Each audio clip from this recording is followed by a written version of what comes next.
Hello and welcome to Oh That's Good, which is a conversation in which I talk to people who are experts about something and they teach me about something that they understand very well that brings them happiness. Today I am talking to Billy Flood. Billy is an old friend of mine, a dear friend. He is an assistant professor of theater at Tennessee State University. He is investigating the intersection of theater, social change, blackness, gender theory. Did I get them? Did I get it all, Billy? Yes. Yes. Okay. The intersection of all of these things is his academic study, but he has also been a professional member of Actors Equity, is an active member of Actors Equity, has toured the United States, starred in musicals. He's been a professional actor for 20 years, and I'm so excited to talk to him today. So, Billy, teach me something that gives you joy, that you understand, and that I don't. I'm excited. This is lovely. I'm so excited to talk to you about this. So, what's funny is that in my musical theater career, and in my teaching acting, I don't get to talk about art song a lot. And art song is the bridge between musical theater and opera. It sits in this lovely middle place. And okay. This is the first time I've even heard the term, so this is already exciting to me. Oh, I love that. I like to think of it as when I'm explaining it to people, or actually, usually I don't get this lovely chance to actually explain art song to people. So I love this.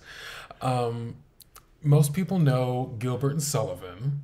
Sure. Writing the operettas, right? And then we know musical theater in America.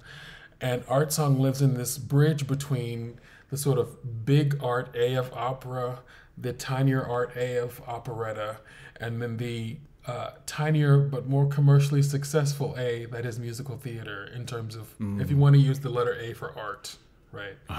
That's problematic, but I'll just use that structure for right now. So one of my favorite writers of art song is an American by the name of Ned Rorem. I have a hard time saying his last name. Rorem. It's like the word rural, which I always have a hard time saying. But one of his songs that I is in my repertoire that I like to, that is beautiful to me, is called Early in the Morning. And it's just a beautiful picture of a moment.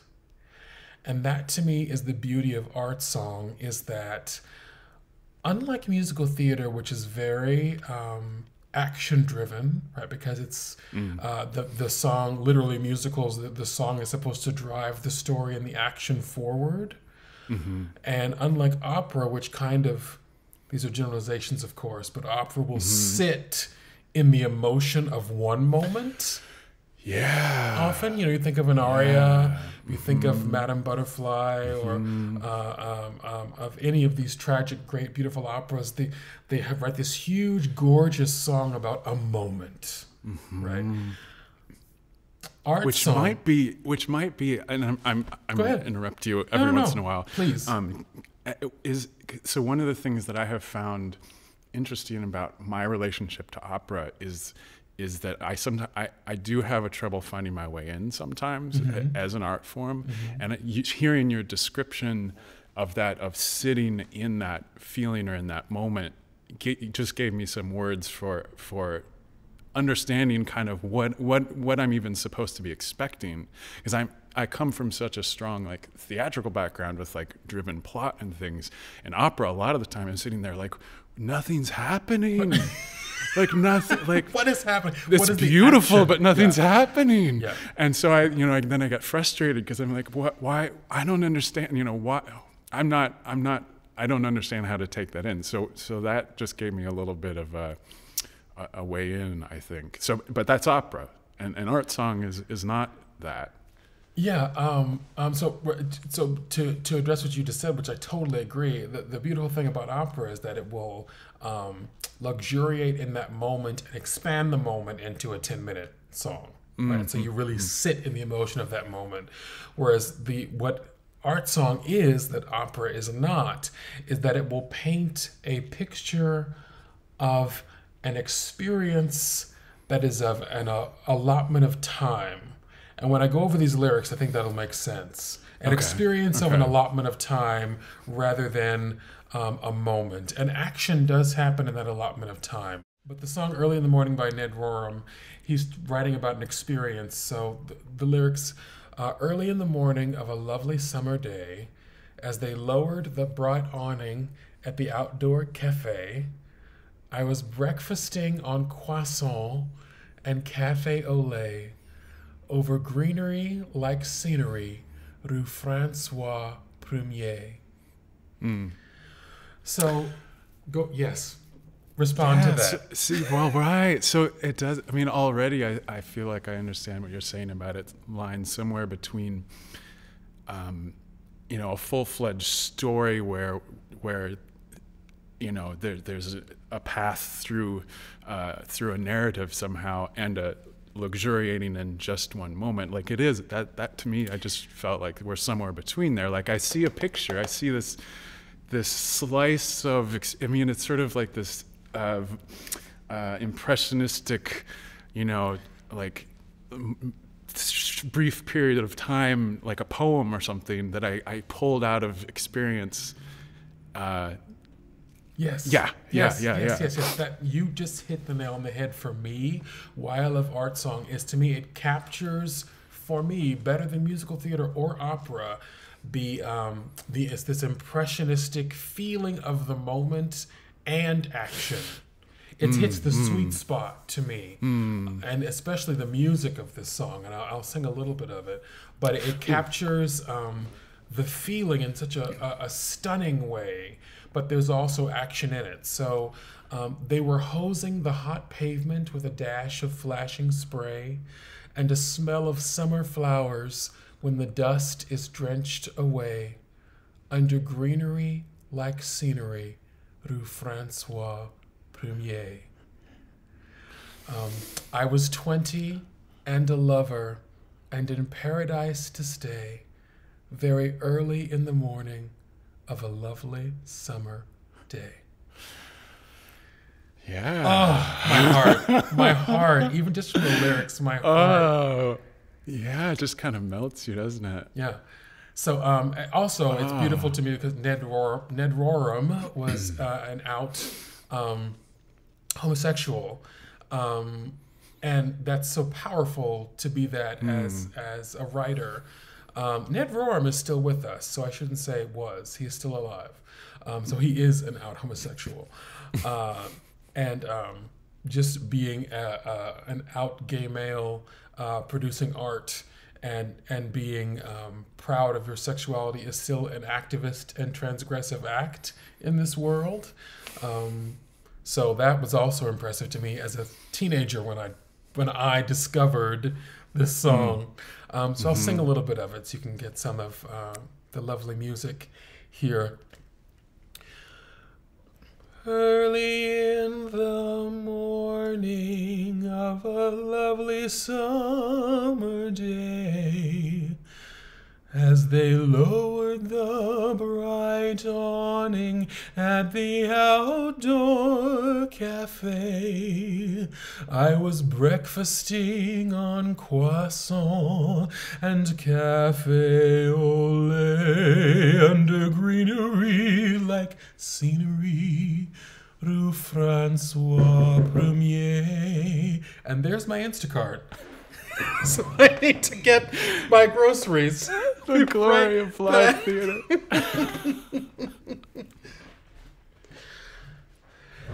I love it. I honestly love that. Real life always comes in, right? Yeah.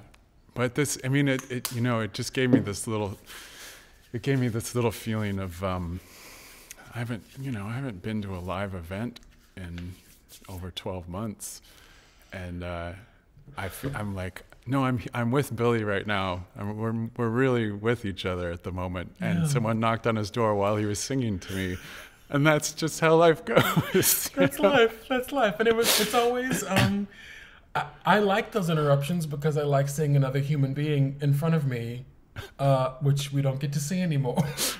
Especially if you live alone. So that's Yeah. it was nice. Yeah. I practically, like, anytime I connect with someone out in the world these days, I was calling a plumber because our water heater broke, and the woman at the other end of the line really validated my feelings about the water heater breaking. She just really was just so sweet about it. I was like, I was about to cry. I was like, I'm in love with you. And yes, we'll be here on Monday morning when the plumber gets here. Thank you for scheduling. Thank you for connecting with my emotions. Bye. Can I call you sometime? But I bet customer service people must be getting that all day, every day. And people just wanting to chat, you know? Yeah. Yeah. So may I continue? Please continue. Please do. Let me go back a little bit. Under greenery like scenery, Rue Francois Premier, they were hosing the hot pavement with a dash of flashing spray, and a smell of summer showers when the dust is drenched away. Under greenery like scenery, Rue Francois Premier. I was 20 and a lover, and in paradise to stay. Very early in the morning of a lovely summer day. And what you don't get in there is the lovely accompaniment is leading you in and out of minor to major key, which is also just gorgeous. And as I was talking too soon, I realized I stepped on my own musical button, but that's okay. I'm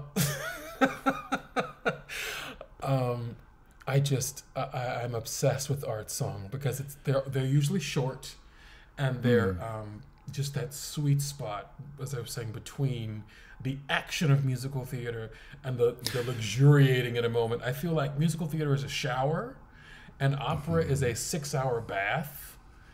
And art song is this lovely middle ground. I don't know what the middle ground is between a shower and a bath that's too long, but that's what art song is. It's right in the middle. Yeah. Well, and there's this quality to it. Something I'm reacting to is that sometimes. So I just a moment ago I talked about my struggle with my way into opera being, that, boy, we're just sort of staying in one place the whole time. And ironically, I think sometimes I have almost the opposite reaction with musical theater, where it's like it's almost too driving, it's too fast. It's too clever. Yeah, we're having a narrative and we have a story, and there's a trick somewhere in there because we're like revealing something about a character that's like about the plot, and so it becomes like almost too intellectual sometimes. And there's the thing that I was just feeling when I was listening to you just now was, it had enough of a story that it pulled me in, but not so much that I wasn't operating in an intellectual place. I wasn't trying to track the story too hard to understand what the twist ending was going to be. I could just be like, oh no, I'm here with the story. That part of me is engaged, but now also this other poetic, luxuriating part of me is also still engaged, and that mix was just lovely. I love what you said. Yes to all of that. I feel like a lot of musical theater, especially today, is so concerned with being clever that you have to think so hard. Obviously, I'm for social change, so I want theater to make you think. But if the piece is so plotty and so plot point driven that you have to. It's like you have a mental Rubik's cube. You're trying to figure out while you're watching the piece. Then I can't connect with the. For me, I can't connect with the protagonist or the characters emotionally because I have to keep track of. Okay, now this person is doing this and going here, and what was that plot point from last scene? And oh, they're singing again, and oh, now I'm missing the lyrics, and what? There's just Oh, this is very clever. yes. If I'm saying this is clever, then I'm not emotionally invested. Yeah. And yeah, Art Song is just you get to just sit and be there. It's like it's present with you, and you're on the ride, but there's nothing to figure out. Yeah. You can just experience it unfolding as you're along with the ride. And opera does feel closed off a bit because if you don't, now this is, I guess, as an American, if you don't know the language and if you're not familiar with subtitles or you don't like subtitles, that's your privilege, and that is a barrier, yes. But if you don't know the story, sometimes in opera, it is hard to get in. I've had people say to me, "Well, I don't, I need to read the libretto first before I go see the opera, or I'll be lost," and they're just standing around. So if you don't already know it going in, then yeah, you can kind of feel like, well, what's happening here? They're just standing in this moment, and it's too much. So it's a rich meal, but Art Song, oh. Decadent. Yeah, it's a decadent meal opera. It really is. An Art Song is nutritious and delicious and right in the middle. I love that. Yeah. Samuel Barber also has this American, that sort of Aaron Copland, expansive, wide open space sound in his music. And Knoxville Summer of 1915 is a nice example of that. It has become that time of evening when people sit on their porches, rocking gently and talking gently, and watching the street and the standing up into the sphere of possession of the trees and birds hung heavens. People go by, things go by, a horse drawing a buggy, breaking his hollow iron, music on the asphalt, a loud auto, a quiet auto. So it has this lilting quality, right? You can see this child, this young boy, as Agui described the child in the poem, sitting on his porch and watching this parade, right? And the poem goes on, and towards the end, it goes from day to night. And I'll read some of the lyrics as it goes on. Now is the night, one blue dew, my father has drained, he has coiled the hose. Low on the length of lawns, a frailing of fire who breathes. Parents on porches rock and rock. From damp strings, morning glories hang their ancient faces. The dry and exalted noise of the locusts from all the air at once enchants my eardrums. And he goes on, and my favorite section is the end, actually, about him talking about him being put to bed. Because he's a child. Okay. After a little, I am taken in and put to bed. Sleep, soft smiling, draws me unto her, and those receive me who quietly treat me as one familiar and well beloved in that home, but will not, oh, will not now, not ever, but will not ever tell me who I am.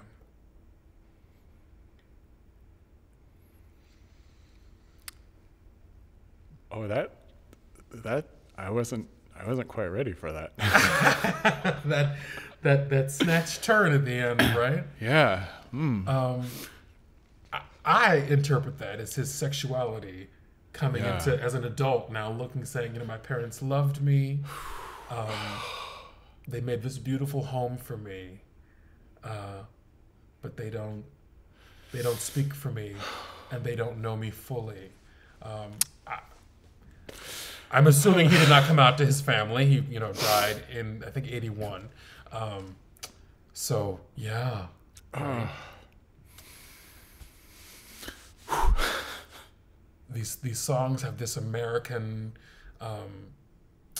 this sort of pastiche of the American pasture and the outdoors, and these idyllic portraits of youth in America. That sort of, I always think of Agnes DeMille in like Rodeo. Do you know this opera? This ballet, Rodeo? So it's this famous ballet done by Martha Graham, actually. Martha Graham and Agnes DeMille, they both choreograph American modern choreography. They're the mothers of American modern dance. And they have these pieces that are these expansive Americans out in fields doing things. Which is what I always think of them as, like Americans outside doing stuff. If you think of Oklahoma, that makes sense, right? Martha Graham, a noted leader in the Americans outside doing things field of Americans dance. outside doing things. Art gracefully and aesthetically. Gracefully and aesthetically with great emotion. On the frontier. Yeah, on the frontier, yes. And that makes sense for Agnes DeMille, and she choreographed Oklahoma, right? So that makes sense for that. But this music to me, these art songs by these American composers,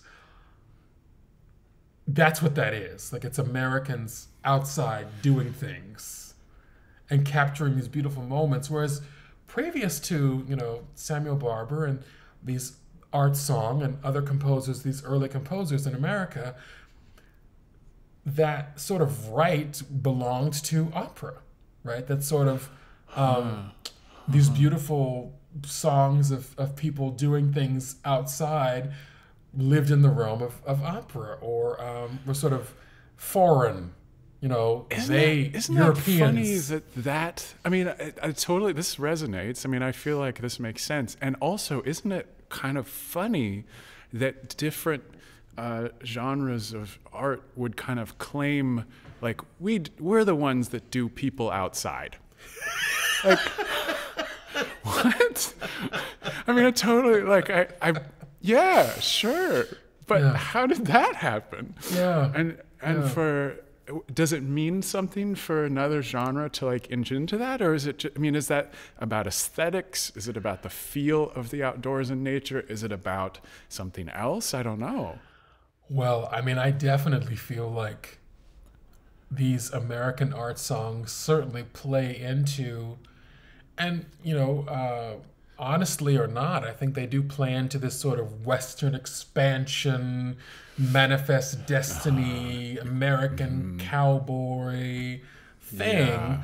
Although these two gay men are writing these pieces that, to me, because of the vulnerability and because of their personhood, exist in that, but also transgress it, right? Yeah. So yes, this is about Americans outside doing things, but I'm in as a Rue Francois Premier in Canada and or Paris, so it's like I'm an American outside doing things, but I'm somewhere else. And I'm talking about my life as a gay man in a Parisian cafe.